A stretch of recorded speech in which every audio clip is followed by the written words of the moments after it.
Kita hari ini belajar kunci kebahagiaan. Banyak orang membuat kalkulasi bagaimana keluarga bisa menjadi bahagia, menentukan jumlah anggota dalam keluarga. Bisa jadi iya, bisa jadi enggak.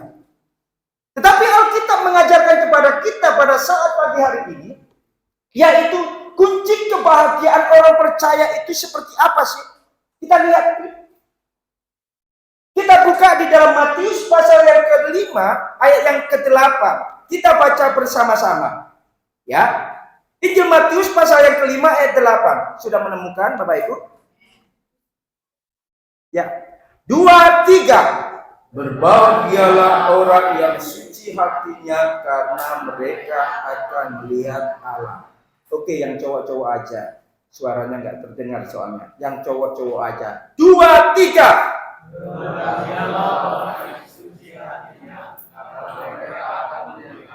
Sekarang yang cewek-cewek. 2, 3.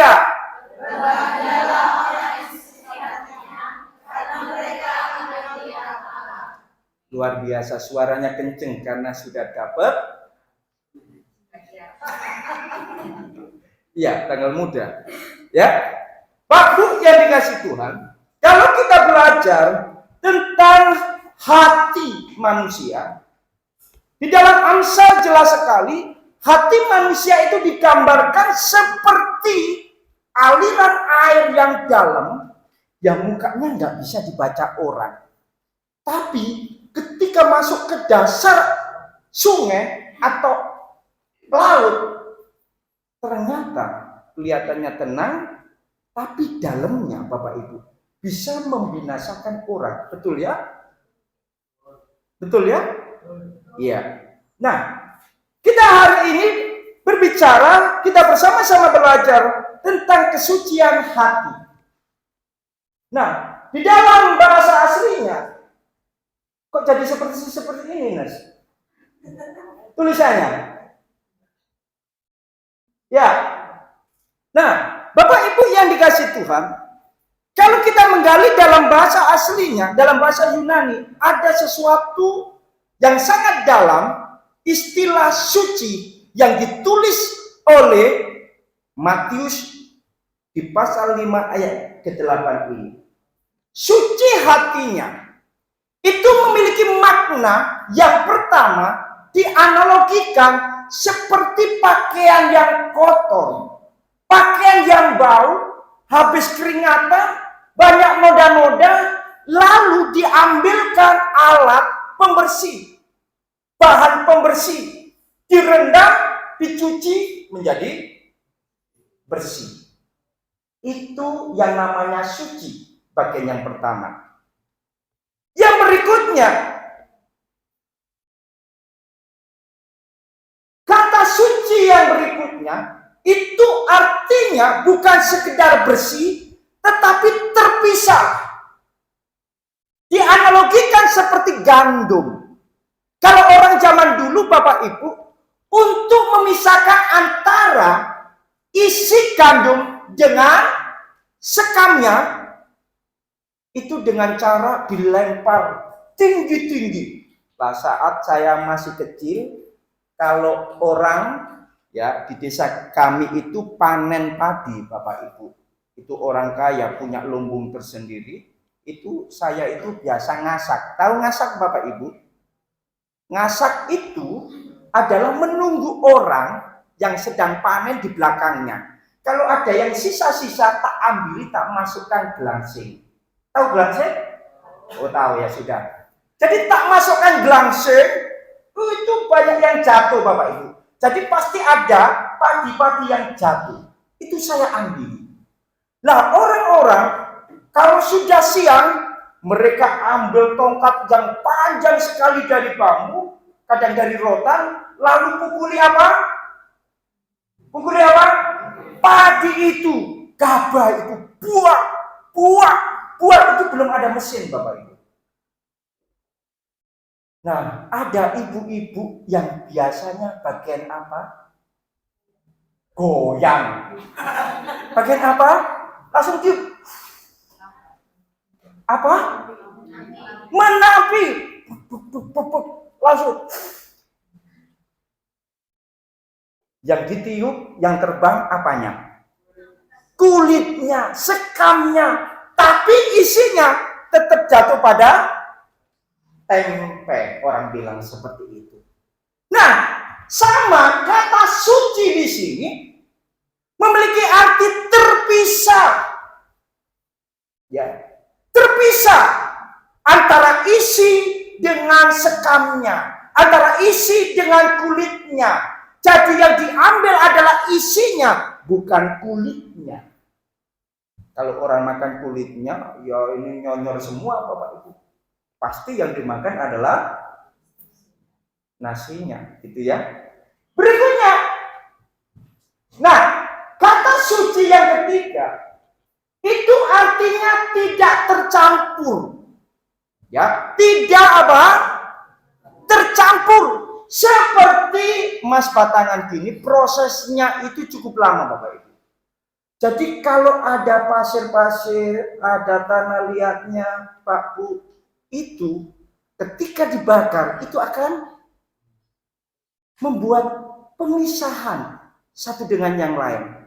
Kalau yang betul-betul emas murni ketika dibakar panasnya ratusan derajat Celcius, maka dia akan memisahkan diri dengan benda-benda yang lainnya. Makanya tidak tercampur. Betul-betul emas. Makanya butuh alat untuk membakar supaya betul-betul kelihatan itu adalah emas. Tidak tercampur. Yang keempat, ternyata kata suci itu digambarkan, dianalogikan seperti apa? Susu. Susu yang terpisah dari air, betul-betul murni. Saya pernah beli STMC bersama istri di Manukan, belikan Ketika beli Bapak Ibu, saya nggak nikmati karena saya saat itu nggak minum. Saya kasihkan Besok paginya Pak Bu, ketika habis minum susu itu STMC, diare. Waduh, saya merasa bersalah. Ternyata ketika kami teliti ada separuh yang masih sisa, nggak diminum lagi. Ternyata bukan susu, santan dijual Bapak Ibu. Coba bayangkan, santan itu dibuat STMJ. Jadi nggak murni lagi. Ya, siapa yang pernah beli seperti itu ternyata bukan murni susu? Ada pernah? Nggak pernah ya? Puji Tuhan. Jadi kata suci itu artinya murni tanpa ada kandungan yang lain. Betul-betul murni. Asli loh, seperti itu. Ya. Jadi kata suci di sini, kataros itu memiliki 4 analogi. Bisa juga ditambahkan yang lain. Seleksi itu bisa masuk dalam kata kataros. Misalnya ada seorang tentara, di situ diseleksi mana yang pemberani, mana yang enggak, mana yang jiwanya itu betul-betul berani dengan medan peperangan, mana yang gampang ciut hatinya. Itu diseleksi. Itu kataros.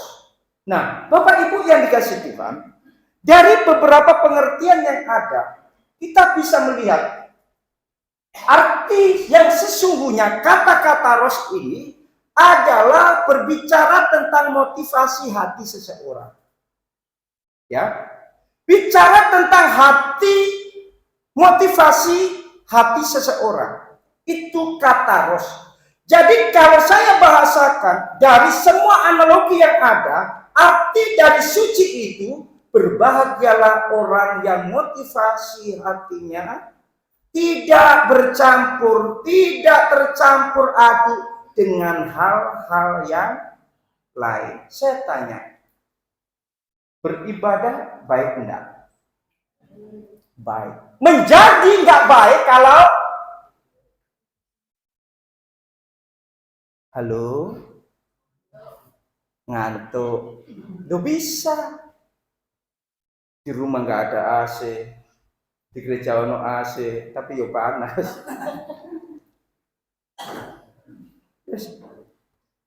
Ini namanya ada campurannya. Kebaikan itu ada campuran yang lain, sehingga nggak murni lagi. Melayani Tuhan baik nggak? Baik. Menjadi nggak baik jikalau motivasi kita supaya mendapatkan imbalan pujian dari orang lain. Saudara setia beribadah kepada Tuhan, itu baik. Tapi menjadi nggak baik kalau engkau dasari, aku sungkan kalau nggak datang. Kenapa? Ditanyain gembalaku. Sungkan. Itu sudah tidak murni lagi. Itu namanya nggak suci. Pak, Bu, kataros itu betul-betul seluruh kebaikan itu hanya ditujukan kepada siapa? Pribadi Tuhan. Kalau ada embel-embel yang lain, itu nggak suci. Saudara memberikan persembahan baik nggak? Tapi menjadi berdosa kalau motivasimu salah. Aku memberi persembahan supaya diberkati Tuhan. Ini sudah berdosa. Sini berbeda Bapak Ibu ya.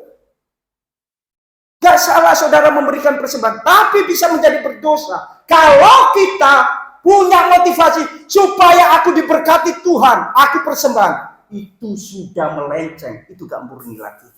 Itu tidak suci lagi Bapak Ibu. Ya. Jadi aku memberikan persembahan karena aku sudah diberkati Tuhan. Maka sebagai bentuk ungkapan syukur, aku memberikan persembahan kepada Tuhan. Itu ungkapan syukur hatiku untuk Tuhan. Bukan supaya Bapak Ibu diberkati Tuhan. Oh salah. Coba dirubah mindset kita itu. Kenapa? Supaya Bapak Ibu ketika Bapak Ibu aktif ke gereja, ibadah, hidup melayani Tuhan, memberikan persembahan, ketika berselisih paham dan Tuhan hadirkan, supaya saudara nggak kecewa. Orang kalau salah motivasinya dalam beribadah, dalam memberikan persembahan, dalam melayani Tuhan, saya percaya banyak kecewanya daripada enggak.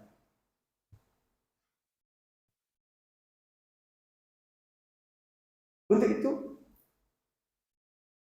kita belajar kemurnian hati kita. Orang nggak memandang, ya, nggak memberikan pujian kepada kita, nggak masalah. Kenapa demikian? Karena yang kita persembahkan hanya untuk siapa? Untuk Tuhan. Makanya di sini dikatakan, berbahagialah orang yang suci hatinya, yang murni hatinya.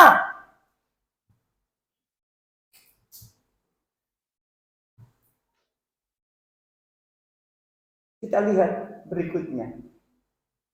Dampak orang yang suci hatinya, Alkitab katakan dapat apa Bapak Ibu? Oh luar biasa loh ya. Luar biasa loh. Apa maksudnya Pak? Dapat melihat Allah. Apakah Tuhan memperlihatkan dirinya sehingga kami mendapatkan penglihatan?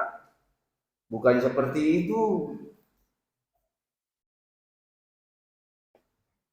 Dampak orang yang suci hatinya, murni hatinya dapat melihat Allah. Saya ambil contoh seperti ini. Untuk saya analogikan supaya Bapak Ibu memahami. Pak Bu, bahwa hati manusia itu bagaikan kaca. Ya. Kaca pembesar. Kalau kaca pembesar itu rusak karena jatuh beret, saudara gunakan untuk mengukur apapun juga, pasti akan berpengaruh hal yang buruk, betul ya? Akhirnya ukuran itu nggak akurat. Tetapi kalau kaca itu betul-betul bening, maka saudara gunakan untuk meneliti apapun juga, pasti hasilnya akurat. Orang biasa ketika malam hari berjalan melihat langit-langit itu, mereka katakan biasa aja kok. Tapi bagi orang ahli perbintangan, bagi mereka sebuah ketakjuban ketika mereka berjalan dan melihat ke langit. Kenapa demikian? Karena mereka bisa memberikan nama-nama kepada bintang-bintang itu. Beda cara pandangnya antara orang biasa dengan seorang ahli. Orang biasa melihat empon-empon, tanaman-tanaman biasa aja, kadang dijabuti, dibuang. Pernah lihat ya Bapak Ibu? Tapi bagi orang yang ahli perjamuan Bapak Ibu, itu adalah kekayaan yang luar biasa untuk bisa membuat orang lain sehat. Kenapa? Karena mereka bisa menerobos apa yang tidak diterobos oleh pikiran orang lain yang biasa-biasa saja. Perhatikan. Orang seperti ini, ya antara kiri dan kanan, beda cara berpikirnya. Seorang yang biasa dengan seorang ahli. Kalau orang biasa mikiri mati, enggak no air. Oh, enggak tumbuh tanaman ini. Tapi kalau orang yang sebelah sana memikirkan jauh, ini kalau dirawat hasilnya besar loh. Kenapa? Orang biasa tidak akan menemukan sesuatu bagi hidupnya dan orang lain. Tetapi orang yang ahli, seorang yang ahli, dia akan menemukan sesuatu yang berharga. Ketika saya tinggal di rumahnya seorang direktur penerbangan di Jayapura, di Sentani Bapak Ibu, karena saya pelayanan di pedalaman, tinggal di situ. Malam-malam sharing firman Tuhan, terus ngobrol-ngobrol. Karena di tempat yang sekarang ini Freeport itu ya Bapak Ibu ya. Itu kan sekarang yang ditemukan yang baru adalah uranium. Itu harganya lebih mahal daripada emas. Ya, itu 1 gramnya itu berlipat-lipat ganda nilainya daripada emas. Terus beliaunya cerita kepada saya, namanya Pak Raymond. Dia direktur penerbangan. Pak Tugu, orang sini itu kadang lucu-lucu, Pak. Loh, kenapa? Jadi ada teman itu dari Freeport, itu ngasih bongkahan Bapak Ibu. Memang tanah liat. Tapi tanah liat itu dalamnya itu emas-emasan Bapak Ibu. Emas itu, bongkahan emas gitu loh. Jadi masih betul-betul campur itu. Lah, orang itu nggak ngerti Bapak Ibu. Ya, digunakan untuk nyekal lawang. Tahu nyekal lawang Bapak Ibu? Untuk menahan pintu rumahnya di depan. Gak lama Bapak Ibu, karena banyak orang yang sudah dengar ya, bahwa bongkahan itu digunakan untuk nyekal lawang Bapak Ibu. Nggak lama, nggak sampai 1 minggu, ada beberapa orang yang punya niat yang jahat, akhirnya diambil Bapak Ibu. Lah orang yang bersangkutan merasa nggak rugi, karena mereka dia pikir bahwa itu adalah tanah liat doang. Ya. Terus pemberi itu datang lah, 1 minggu berikutnya datang ke rumah yang dikasih. Ini lagi pemrosesan, mas-masan, bongkahan yang kapan hari itu tak kasih itu mana? Loh, apa itu? Itu mas-masan itu dari Freeport. Loh, hilang ya? Jadi, loh itu loh mahal itu harganya. Kenapa? Ketika barang yang berharga di tangan orang yang tidak paham, ya seperti itu Bapak Ibu. Tapi bagi orang yang paham Bapak Ibu, waduh, dia merasa kehilangan harta benda yang cukup mahal itu. Nah, orang yang suci hatinya adalah orang yang dianalogikan seperti seorang ahli. Tahu, memahami kehendak Tuhan. Sama-sama orang itu bergumul, sama-sama. Tapi dua orang ini memiliki respon yang berbeda. Ketika masalah itu, pergumulan itu dihadapi orang yang biasa-biasa saja, orang yang nggak kenal kehendak Tuhan, isinya cuma apa Bapak Ibu? Tuhan tidak adil. Aku sudah melayani tahunan, dikasih masalah yang berat. Aku sudah membantu pekerjaan Tuhan, tapi toh tetap aja masalah demi masalah. Dia isinya cuma ngomel. Tapi orang yang suci hatinya, dia tahu di balik masalah itu, di balik pergumulan itu, Tuhan punya maksud yang terbaik atas hidupnya. Beda. Makanya berbahagia orang yang suci hatinya, orang yang murni hatinya. Tuhan katakan, berbahagialah engkau. Luar biasa ya.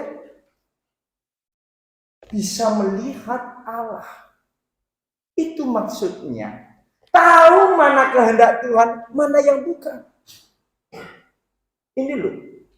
Orang yang tidak murni hatinya untuk melepaskan pengampunan aja susah sekali. Bahkan saya lihat membaca di status, sampai aku mati pun aku tidak mau mengampuni dia. Loh, dibikin status Bapak Ibu. Kok nggak isim? Ya, saya percaya di sini nggak ada yang seperti itu. Semua murni hatinya. Amin. Haleluya.